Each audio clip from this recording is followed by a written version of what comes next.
السلام علیکم ورحمۃ اللہ وبرکاتہ۔ ناظرین کرام، آج ہم اپنے ادارے جامعہ عربیہ ناصر العلوم موضع ٹوڑا ضلع مظفر نگر میں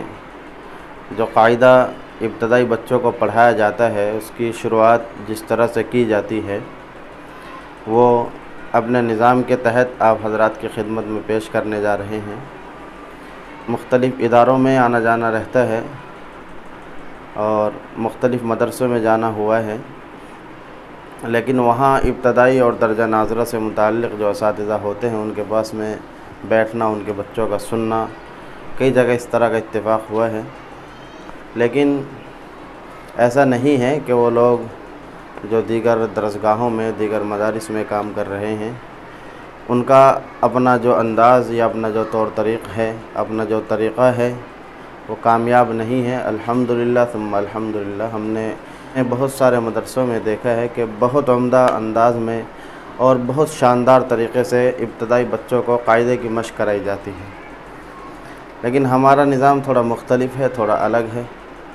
اور وہ ہمارا اپنا ذاتی نظام ہے، یہ سمجھ لیجئے آپ۔ ہم ویڈیو بنانے کا مقصد یہ نہیں ہے کہ ہم کسی پر طنز کریں یا کسی پر انگلی اٹھائیں یا کسی کو جو ہے کسی کے لیے ضروری کریں کہ آپ اس نظام کے تحت پڑھیں۔ ہم نے دیکھا ہے کہ بہت سارے مدارس میں ابتدائی جو معصوم بچے ہوتے ہیں جن کی عمر تقریباً 6، 7، 8 یا 10 سال تک مان لیجیے ہوتی ہے، اور وہ بچہ جو صرف ابھی مدرسے میں اس کا پہلا، دوسرا، تیسرا، چوتھا، 5واں یا 10واں دن ہوتا ہے، ایسے جو بچے ہوتے ہیں، ایسے جو طلباء ہوتے ہیں وہ اردو سے بالکل ناواقف ہوتے ہیں، اردو ان کو پڑھنا نہیں آتا ہے۔ ایسے وہ بچے جو مدرسے میں نئے داخل ہوتے ہیں اور ابتدائی درجے میں جن بچوں کا داخلہ ہوتا ہے، ایسے بچے ہم نے اکثر مدارس میں دیکھا ہے، وہ لوگ کامیاب ہے اس میں بھلے ہی، لیکن ہمارا اپنا تجربہ یہ ہے کہ ایسے بچوں کو، جو بچے مدرسے میں نئے داخل ہوتے ہیں اور گویا کہ درجہ ابتدائی میں جن بچوں کا داخلہ ہوتا ہے، ایسے بچوں کو کچھ اداروں میں نورانی قاعدہ جو ہردوئی کے نام سے مشہور ہے، ہردوئی والا نورانی قاعدہ، ہردوئی والا اکثر جگہ، اکثر مدرسوں میں اس کو پڑھانے کا نظم ہے، اور الحمدللہ کچھ ماہر استاد ہیں جو اس قاعدے کو بہت اچھے ڈھنگ سے، بڑے سلیقے سے، بڑی ادائیگی کے ساتھ میں، قواعد کے ساتھ میں، ہر چیز کی رعایت اور ہر چیز کا خیال کرتے ہوئے پڑھاتے ہیں، اور وہ اپنے اس تجربے میں، اپنے اس کام میں وہ کامیاب ہیں الحمدللہ۔ لیکن ہمارے یہاں ہمارا نظریہ تھوڑا مختلف ہے، تھوڑا الگ ہے، اور ہماری سوچ یہ ہے کہ ابتدائی بچوں کو، یعنی ان بچوں کو جو اردو نہیں جانتے ہیں، اردو جن بچوں کو پڑھنا نہیں آتا ہے، اور ایسے بچوں کو تختیاں یاد کرانا، تختیاں رٹوانا، اور اسی کے ساتھ ساتھ ان کو اس قاعدے سے متعلق جو قواعد ہیں، ان تختیوں میں جو قاعدے لکھے ہوئے ہیں ان قاعدوں کو سمجھانا، یاد کرانا، ہماری اپنی سوچ اور ہمارے نظریے کے مطابق جو ہے ہم ایک طرح سے یہ سمجھتے ہیں کہ ان بچوں کے وقت کی بربادی ہے۔ میری رائے سے کچھ لوگ اتفاق نہ کریں، ایسا ہو سکتا ہے، اور کوئی ضروری بھی نہیں ہے اب تمام حضرات میری رائے سے اتفاق کریں، لیکن میں صرف اور صرف اپنا ذاتی نظریہ اور اپنا ذاتی مشورہ آپ کے سامنے رکھ رہا ہوں، اس لیے کہ ایسے طلباء، ایک تو ان کو تختیاں یاد کرانے میں مستقل ایک بچے کی معاونت کی ضرورت پیش آتی ہے، مستقل ایک بچہ ان کو چاہیے ہوتا ہے، جو اس لیے کہ ایسے بچے جو اردو سے ناواقف ہے، اردو کو جانتے نہیں ہیں، پڑھ نہیں پاتے ہیں، ایسے بچوں کو وہ ہردوئی والا نورانی قاعدہ پڑھانا اور اس کی تختیاں اس کو یاد کرانا، اس کی تختیاں اس کو رٹوانا، اس کے لیے ظاہر سی بات ہے ضروری یہ ہوگا کہ پہلے ایک بچہ اس کو دیا جائے گا، یعنی اس کے یاد کرانے کے لیے۔ اب مستقل ایک کام کے لیے 2 بچوں کا استعمال ہم کر رہے ہیں۔ ہمارا اپنا طریقہ یہ ہے کہ ہم ابتدائی میں جب بچہ داخل ہوتے ہیں اس کو زیادہ پریشر نہیں ڈالتے ہیں، اس کو ابھی میرے ہاتھ میں یہ قاعدہ ہے، نورانی قاعدہ، چھوٹا حصہ ہے اس کا، کہہ لیجیے، یعنی تختی نمبر 7 تک اس میں ہے۔ یہ جو بالکل چھوٹے بچے آتے ہیں جو قاعدہ کی حفاظت نہیں کر پاتے ہیں، مضبوطی کے اعتبار سے بھی اور کچھ جو ہے قاعدے کی حفاظت کے اعتبار سے بھی یہ قاعدہ تیار کیا جاتا ہے، چھوٹا قاعدہ جس کو بولتے ہیں، چھوٹے بچوں کے ہاتھ میں اس کو دیا جاتا ہے۔ ہم اسی قاعدے کو اپنے بچوں کو پڑھاتے ہیں۔ البتہ ہم قواعد نہیں پڑھاتے ہیں، لیکن ہم قواعد نہیں پڑھاتے ہیں، البتہ ہم قواعد کے مطابق پڑھاتے ہیں۔ ہم اپنے بچوں کو قواعد نہیں پڑھاتے ہیں، لیکن قواعد کے مطابق ہم پڑھاتے ہیں۔ اب ہم ایسے بچوں کو جو بالکل نیا بچہ مدرسے میں داخل ہوا ہے، جو آج ہی سمجھے آج ہی مدرسہ آیا ہے، ایسے بچے کی شروعات کیسے کی جائے؟ جو بچہ مدرسے میں آج پہلے دن داخل ہوا ہے، اس بچے کی شروعات کیسے کی جائے؟ اب اس میں ظاہر سی بات ہے، سب کے اپنے اپنے تجربات ہیں۔ اس بچے کو مدرسے میں لانا، مدرسے میں آ جانے کے بعد اس کی طبیعت کا لگانا، اور اس بچے کو اپنے سے مدرسے کے ماحول سے واقف اور مانوس کرانا، یہ تمام تر ذمہ داریاں ایک مدرس کی ہوتی ہے۔ وہ اس بچے پر شفقت کی نگاہ رکھے، اس بچے سے لاڈ کرے، پیار کرے، اس بچے کو سمجھائے، نفع اور نقصان کی باتیں اس کے سامنے بیان کرے، تعلیم کی اہمیت اس کے دل میں بٹھائے، اس کا مستقبل آنے والا اس کا جو کل ہے وہ اس کے سامنے بیان کریں، اس بچے کے سامنے تعلیم کی عظمت اور اہمیت کو بیان کریں۔ جب وہ بچہ مانوس ہو جائے، 2 دن کے بعد، 3 دن کے بعد، جب اس کا من لگ جائے، پھر اس پر تعلیمی کارروائی شروع کریں۔ شروع میں اس بچے کو ظاہر سی بات ہے، ہم اعوذ باللہ من الشیطان الرجیم اور بسم اللہ الرحمن الرحیم سے شروع کرائیں گے، لیکن اعوذ باللہ اور بسم اللہ کی مشق فوری طور سے بچہ کر لے، یا یہ کہ کچھ اساتذاؤں کا نظام ہم نے دیکھا ہے، وہ سب سے پہلے اعوذ باللہ بسم اللہ شروع کرانے کے بعد اس کی مکمل اور اچھے سے مشق کرانے کی کوشش کرتے ہیں۔ ایسا بھی ہو جاتا ہے کہ اعوذ باللہ اور بسم اللہ میں بچہ 1 ہفتہ، 2 ہفتے، 3 ہفتے، 4 ہفتے تک لے جاتا ہے، تو وہ 4 ہفتوں میں صرف اعوذ باللہ اور بسم اللہ پر ہی بچوں کو الجھا کر کے رکھنا بھی مناسب نہیں ہے۔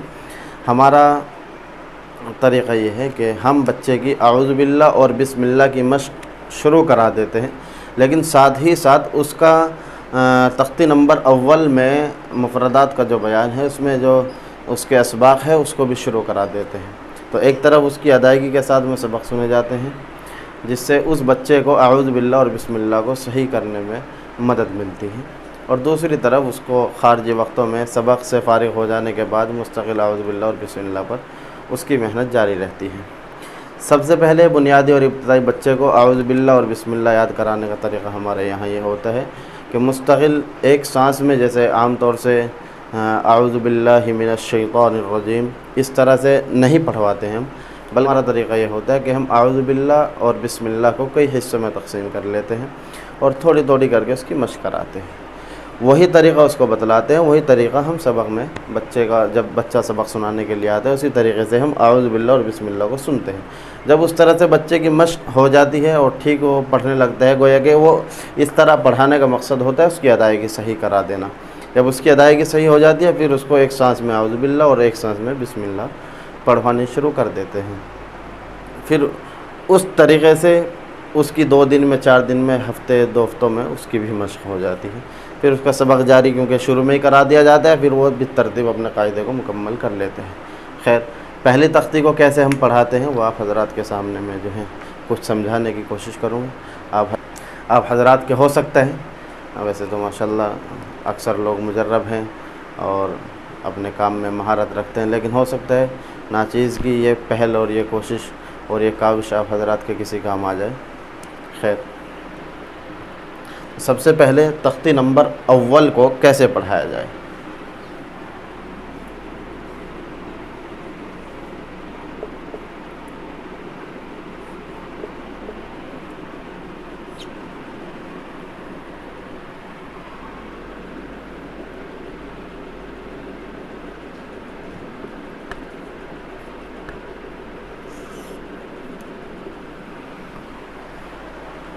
ہم نے لکھا تختی نمبر اول مفردات، اس کو بھی ہم پڑھاتے ہیں۔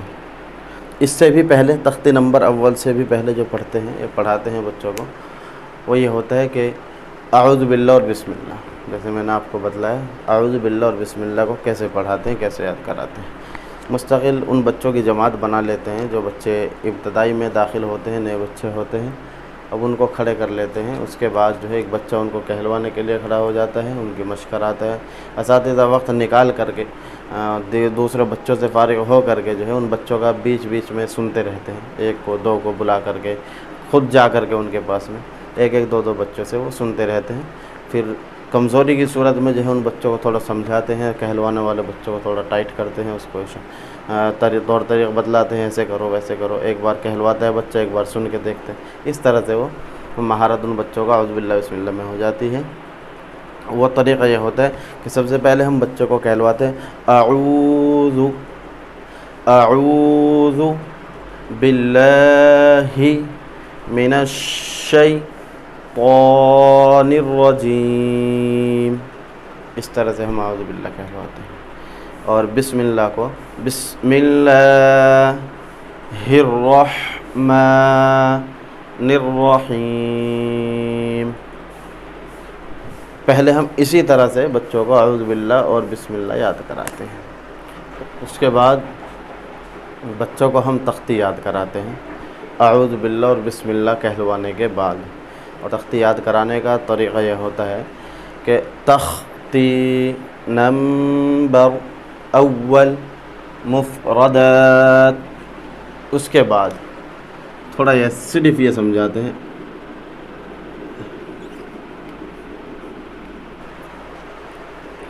الگ الگ حرفوں کو مفردات کہتے ہیں۔ تو سب سے پہلا سبق ہمارے یہاں یہ ہوتا ہے بچوں کو، سب سے پہلا سبق جب بچہ ہمارے یہاں داخل ہو جاتا ہے تو سب سے پہلا سبق ہمارے یہاں یہیں تک کا رہتا ہے۔ اب اس سبق میں بچوں کو 2 دن بھی لگ جاتے ہیں، 3 دن بھی لگ جاتے ہیں، 4 دن بھی لگ جاتے ہیں، لیکن الحمدللہ بچے تقریباً 1 ہفتہ یا اس سے پہلے اس سبق کو یاد کر لیتے ہیں۔ اب اس کے بعد پھر اس کی وہ تختی الف با تا سا وغیرہ شروع کرایا جاتا ہے، اس کو کیسے پڑھایا جاتا ہے اور اس کو جو ہے بچے کو کیسے سمجھایا جاتا ہے، اس کا طریقہ کیا ہوتا ہے، نقطے کیسے یاد کرائے جاتے ہیں، انشاءاللہ کوشش کروں گا کہ ہر روز ایک ویڈیو ایک سبق کے تحت جو ہے آپ کو ڈالتا رہوں، پہنچاتا رہوں۔ فی الحال آج ہماری یہ پہلی کوشش ہے، یہ ہمارا پہلا سبق ہے، یہی پہلا سبق ہوتا ہے اور یہ ہماری پہلی کوشش رہی ہے۔ 3 چیزیں اس میں دی گئی ہے، ہمارے سبق میں 3 چیزیں ہوتی ہیں۔ سب سے پہلے اعوذ باللہ اور بسم اللہ، اس کی مشق، اور اس کے ساتھ میں اس تختی کی مشق، یہاں تک میں نے لکھا ہے اعوذ باللہ من الشیطان الرجیم بسم اللہ الرحمن الرحیم، یہاں تک تختی نمبر اول مفردات، الگ الگ حرفوں کو مفردات کہتے ہیں۔ یہ سبق یہاں تک پہلا سبق ہوتا ہے۔ اس سبق کو یاد کرنے میں بچوں کو 3 دن 4 دن 5 دن لگ جاتے ہیں، بچے کا آگے سبق شروع کرا دیا جاتا ہے۔ اعوذ باللہ اور بسم اللہ کی مشق برابر چلتی رہتی ہے، ایسے ہی جیسے میں نے بتلایا ہے اعوذ باللہ، کیونکہ اس بچے کو، نئے آنے والے بچے کو اگر ہم کہیں گے ایک سانس میں پڑھو اعوذ باللہ من الشیطان الرجیم تو اس کے لیے بہت مشکل رہے گی، اس لیے پہلے اس طرح سے یاد کرائی جاتی ہے، اس کے بعد پھر ایک سانس والی مشق کرائی جاتی ہے۔